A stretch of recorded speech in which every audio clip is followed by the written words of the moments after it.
बोलेंगे। और एसटीईटी वाले का जो रिजल्ट नहीं खुल रहा है, जो कार्ड नहीं खुल रहा है, उसके लिए क्या कर रहा है आगे का प्लान। नमस्कार दोस्तों, स्वागत है आप सभी लोगों का। उम्मीद करते हैं कि आप जहां होंगे खुश होंगे, तंदुरुस्त होंगे।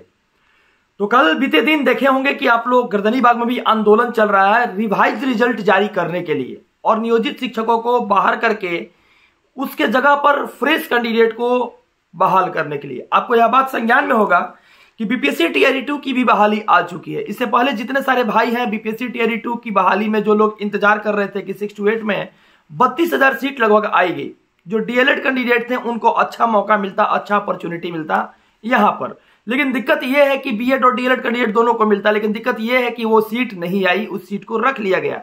50% सीटों को दिया गया और 50% सीट जो है विधानसभा चुनाव के समय दिया जाएगा, यानी लगभग आज से 10 महीना बाद।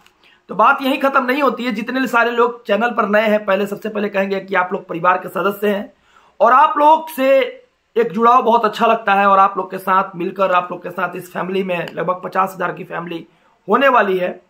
आप लोग के साथ मिलकर मुझे बहुत अच्छा लगता है, बात करके अच्छा लगता है। बहुत सारे कमेंट्स भी रहते हैं, उसको देखता हूं तो मुझे बहुत अच्छा फील होता है। तो जो लोग चैनल पर नए हैं, फिर से कहेंगे कि चैनल से जुड़ जाइए और जल्द से जल्द 50,000 का फैमिली एक तैयार कीजिए, आप लोग मिलकर बनाइए। और आते हैं टॉपिक पर। टॉपिक पर आने से पहले ये भी कहेंगे कि जो जो समस्या है उस पहले समस्या को सुन लीजिए। फिर से जारी हो सकता है रिवाइज रिजल्ट। इस रिवाइज रिजल्ट का मतलब क्या है ये मैं समझाऊंगा। और साथ साथ बीपीएससी टीआरई 2 में सीटों की संख्या जो आई है, सारे न्यूज चैनल पर चल गए हैं और नहीं चला है तो उसको कम्युनिटी बॉक्स में मैं डाल दूंगा। जो लोग चैनल से नए हैं, चैनल को सब्सक्राइब कीजिएगा और चैनल में जाइएगा ऑप्शन में, तो कम्युनिटी बॉक्स खुलेगा, वहां से सीट आपको पता चल जाएगा कौन सीट कितना है। और साथ साथ नौकरी कुमार जो है ड्रामा कर रहे हैं और कह रहे हैं कि 1,23,000 सीट हम दिए हुए हैं, 1,23,000 हमने वैकेंसी ला दिया बिहार में, तो वोट किसको करोगे। एक समस्या यह भी है, इसके ऊपर भी चर्चा होगी। और साथ साथ ये भी कहेंगे कि लोगों का उम्मीद था कि पीआरटी में रिजल्ट नहीं हुआ, जिनका उनका उम्मीद था कि फिर से पीआरटी का वैकेंसी आएगा, इस वैकेंसी में हमारी सिलेक्शन हो जाएगी। और जो लोग का एज क्लैप्स कर रहा है उसके ऊपर भी क्या निर्णय होगा ये भी मैं बताऊंगा कुछ देर में। ओएच पीएच कैंडिडेट का जो था, उन लोगों का, सब लोगों का जिंदगी हो गई बर्बाद, क्योंकि ओएच पीएच कैंडिडेट की जगह नियोजित शिक्षकों को और उत्तर प्रदेश वाले लोगों को भर दिया गया है। साथ साथ तेजस्वी यादव जी जिस समय जातिगत जनगणना कर रहे थे नियोजित शिक्षक, उनको 45,000 लोगों को सीट दे दिए थे। इसके ऊपर भी चर्चा करेंगे और इसका भी एक असलियत जो है इसको भी चर्चा करते हुए और बोलेंगे। और एसटीईटी वाले का जो रिजल्ट नहीं खुल रहा है, जो कार्ड नहीं खुल रहा है, उसके लिए क्या कर रहा है आगे का प्लान, ये भी बताएंगे। और साथ साथ 40+ वाले लोगों को भी नौकरी होने का चांस इसमें है। और सारे लोगों से वादा करता हूं, मैं एक तरह से वादा करता हूं, लगा हूं, वादा करता हूं कि आप सारे भाई को रिवाइज रिजल्ट में नौकरी लगेगी। अब आते हैं अपने टॉपिक पर। तो टॉपिक पर आने से पहले जो लोग को कहेंगे कि जो लोग पीआरटी में वैकेंसी का इंतजार कर रहे थे उनकी तो हुई नहीं, लेकिन जो 6 to 8 में डीएलएड कैंडिडेट है, जो ग्रेजुएशन पास आउट है, वो लोग तैयारी कर सकते हैं। किरण पब्लिकेशन के माध्यम से जो बुक आई हुई है मार्केट में, उससे भी आप तैयारी कर सकते हैं। इस बुक के माध्यम से आपकी तैयारी हो सकती है, क्योंकि एनसीईआरटी से और एससीईआरटी से रिलेटेड इसमें 6 to 8 वाले जो एसएसटी का वर्ग है उसमें बहुत अच्छा सिम्टम्स दिया हुआ है, सारे विषय वस्तु को दिए गए हैं, वहां से भी आप तैयारी कर सकते हैं। और साथ साथ ये भी कहेंगे कि जो भाई सोच रहे हैं कि हमारी रिजल्ट जो पीआरटी में नहीं हुआ अब कैसे होगा, तो गर्दनीबाग में लगातार आंदोलन हो रहा था और एसके झा सर भी कल आए थे और हम भी थे। लगातार 2-3 दिन से वीडियो नहीं डाल रहे हैं, इसलिए नहीं डाल रहे हैं क्योंकि हमको टाइम खुद नहीं मिल पा रहा। होमवर्क इतना आप लोग दे दिए हैं कि उसको करने में मैं खुद से बिजी हो गया हूं। और साथ साथ ये भी बोलूंगा सारे भाइयों को कि जितने सारे भाई हैं, सोचिए एक तरह से जो पीआरटी का रिजल्ट के नौकरी कुमार भी कह रहे थे कि वैकेंसी आएगी, सारे लोगों को पीआरटी में भी वैकेंसी आएगी, लेकिन अब तो वैकेंसी आया नहीं। और एक तरफ आपका रिजल्ट के नीचे लिखा है सुप्रीम कोर्ट के फैसला के अनुकूल है, यानी जो भी आपकी रिवाइज रिजल्ट जारी होगी वो सुप्रीम कोर्ट से ही होगी, याद रखिए। और ये लड़ाई सुप्रीम कोर्ट तक पहुंच चुकी है और ये लड़ाई सुप्रीम कोर्ट तक पहुंचने के लिए बहुत सारे लोग ऐसे हैं जो गए हैं, उनको हम भी सपोर्ट कर रहे हैं। इसलिए कर रहे हैं क्योंकि अगर नहीं हुआ इस बार रिजल्ट आप लोगों का इस बहाली में, तो फिर आपकी वैकेंसी भी नहीं और आने वाला 5 साल के बाद आप फॉर्म भी नहीं डाल पाइएगा।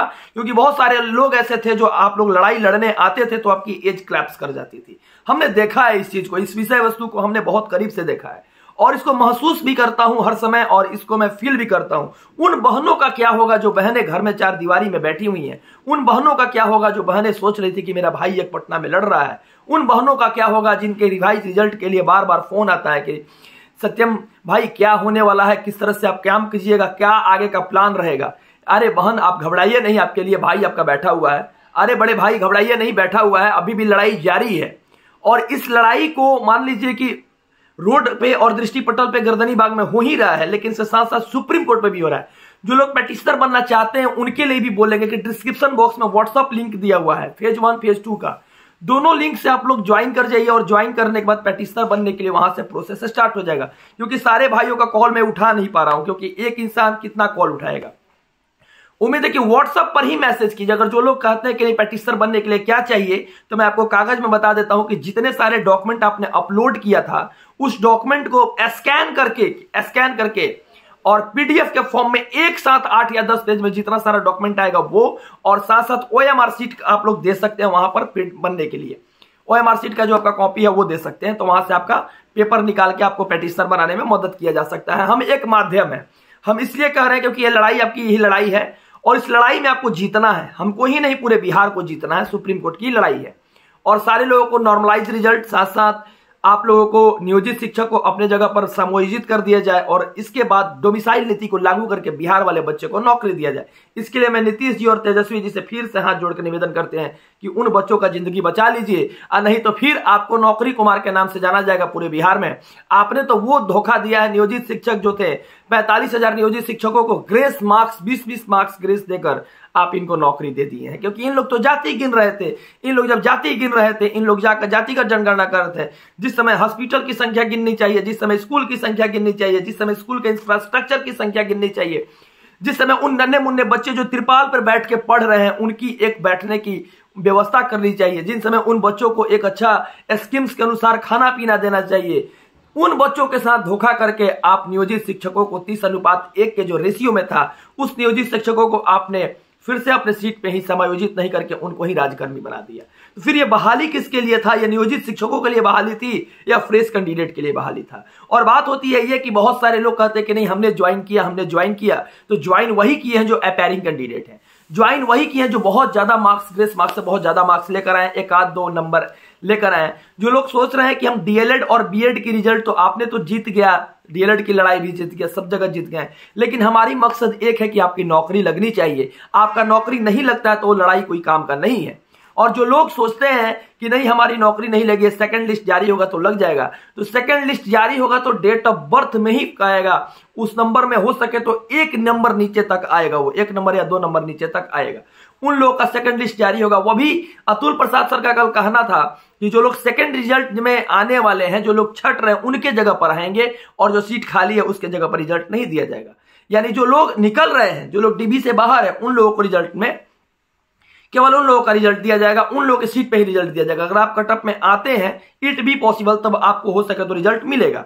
लेकिन एक बात बता देते हैं कि जो लड़ाई आप लोगों ने लड़ने का ताकत ठानी है, उस लड़ाई में आप लोग पुरजोर तरीका से सपोर्ट कीजिए और उस लड़ाई को लड़िए। क्योंकि गर्दनी बाग में तो देख रहे होंगे लगातार कि कल बच्चे 12 बजे रात तक हम भी थे वहां पे, और रहने के साथ साथ इसके झा सर भी आए थे और बहुत सारे लोग आए थे। हमको टाइम नहीं मिल पाया कि हम वीडियो डालें, लेकिन आप लोग परिवार के सदस्य हैं, आप लोग से जुड़कर बहुत अच्छा लगा। लगभग 50,000 की फैमिली होने वाली है और उम्मीद करते हैं कि आप भी साथ दीजिएगा और परिवार का सदस्य बनिएगा। तो आगे भी जितने सारे एसटीईटी कैंडिडेट हैं और ओएचपीएच कैंडिडेट हैं, एसटीईटी वाले के लिए 1 से 2 दिन में आज या कल साइट खुल जाएगा। ठीक है, आज जाकर आयोग में हम बात करेंगे खुद, और हो सके तो आनंद किशोर सर के पास इस बात को पहुंचाएंगे क्योंकि साइट खोला जाए, क्योंकि बच्चे को फॉर्म भरने में दिक्कत हो रही है। तो इस चीज को आपके लिए टेंशन नहीं लेना है। और सब्जेक्ट कॉम्बिनेशन से जो रिलेटेड प्रॉब्लम आ रही है, उस रिलेटेड प्रॉब्लम को भी दूर किया जाएगा। आप कमेंट बॉक्स में लिखिए कि क्या आपके सब्जेक्ट रिलेशन से क्या प्रॉब्लम है, उस प्रॉब्लम को भी दूर किया जाएगा, उसको भी सॉल्यूशन निकाला जाएगा। और साथ साथ जो भी बिहार के सदस्य देख रहे हैं जिनको पेटिशनर बनना है 1 to 5 में, जिनकी एज क्लैप्स कर गई है, आप डिस्क्रिप्शन में दिया गया व्हाट्सएप लिंक से जुड़िए और फेसबुक पेज को भी आप लोग कीजिए, फॉलो कीजिएगा, तो वहां पर जो चीज डालते हैं आपको नजर आएगी सारे लोगों को। और बात यहां पर यही नहीं बनती है, और अभी हम कुछ बोलने वाले नहीं है। पहले आज का जो फैसला होगी, आज लगभग शाम में सारे लोगों को सुप्रीम कोर्ट पेटिशनर के रूप में जितने सारे लोग होंगे, चयनित होंगे, उन सारे लोगों को फर्स्ट 200 या 300 लोग जो होंगे उनको ही मौका हो सके तो मिलेगा। क्योंकि देखिए समय बहुत कम है और आपके रिजल्ट के नीचे हर एक व्यक्ति जो औपबंधिक रिजल्ट कार्ड, अनुकंपा बहाली जिसको कहते हैं अभी तत्काल, उसके नीचे लिखा हुआ है सुप्रीम कोर्ट के फैसला का अनुकूल है, औपबंधिक यानी रेंट पर है। तो इस बात का ध्यान होना चाहिए कि जो बच्चे कह रहे हैं कि हम नियुक्ति पत्र ले लिए हैं, हमने पास किया है टीआरई, कह रहे हैं कि हमें स्किल्ड हैं, तो एक वीडियो वायरल हो रही है, आप देख लीजिएगा। उसमें खुद देखिए ना, बहुत सारा रिजल्ट ऐसे है जिनके पास बीएड का डिग्री है। तो जिनके पास बीएड का डिग्री है तो खुद जहां पे सटा हुआ है ना, उसी कॉलम में देखिए बीएड का डिग्री है। तो आखिर ये रिजल्ट बना कैसे कि बीएड के डिग्री वाले भाई को कैसे रिजल्ट आ गया? आखिर उनके जगह पर जो बीएड वाले भाई का रिजल्ट आया था, आखिर कुछ ना कुछ तो लोचा होगा सॉफ्टवेयर में। तो वो किस प्रकार के सॉफ्टवेयर थे हमको ये पता नहीं, लेकिन बहुत बच्चों के साथ धोखा हुआ है। हम लोग को तो ऐसे नॉलेज में जितना सारा आ रहा है देख रहे हैं, उन लोग का तो बीएड का मतलब जो जो जगह पर छटा हुआ है, जो जो जगह पर लोग हैं, खास करके लड़की का भी वीडियो वायरल हुआ तो बीएड का रिजल्ट आया था। यानी पता ही नहीं चल रहा है कि किसका रिजल्ट किस तरह से आया है और किस तरह से सरकार ने रिजल्ट जारी किया है। इसके ऊपर भी समय आएगा, जांच की विषय है, जांच होगी, क्योंकि जितना मांझी जी के द्वारा यह बात कहा गया था और जांच होगी भी होगी। और साथ साथ सुप्रीम कोर्ट का फैसला जब आएगा तो आपको दूध का दूध और पानी का पानी भी हो जाएगा, क्योंकि supreme court is super power.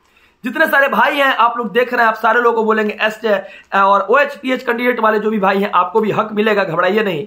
और आपके लिए विशेष तरह का सुविधा किया गया है। आप लोग व्हाट्सएप लिंक से जुड़िए और जुड़ने के बाद अपनी बात को रखिए वहां पर डिस्क्रिप्शन में। डिस्क्रिप्शन कैसे खुलता है? वीडियो को पॉज कीजिएगा, सी मोर का ऑप्शन के बगल में क्लिक कीजिएगा तो डिस्क्रिप्शन बॉक्स खुल जाएगा। ठीक है, वहां से आप लोग जुड़िए और परिवार का सदस्य बनिए। 50,000 की फैमिली जो आप लोग बना रहे हैं, इसमें आप लोग भी सदस्य बनिए। और साथ साथ जो भी दिक्कत आएगी, उस दिक्कत की सॉल्यूशन हम पटना में, जैसे STET का रिजल्ट नहीं आ रहा है उसके लिए, और आगे जो भी चीज है उसके लिए मैं तैयार हूं और खड़ा होकर आपकी लड़ाई को लड़ूंगा। और बीते दिन भी मैं लड़ाई लड़ा था और आगे भी लड़ूंगा। और साथ साथ बने रहेंगे आप लोगों के साथ। आप लोग तो फैमिली हैं और फैमिली के साथ अच्छा लगता है हमेशा बात करने में। और 2 दिन वीडियो नहीं डाले, इसके लिए क्षमा चाहेंगे। आगे लगातार प्रोसेस बनी रहेगी। धन्यवाद। जय हिंद, जय भारत। जो लोग चैनल पर नए हैं, चैनल को सब्सक्राइब कीजिएगा, क्योंकि अब लड़ाई थोड़ा आप लोग के साथ भी करनी है, मिलकर करनी है। धन्यवाद। जय हिंद, जय भारत।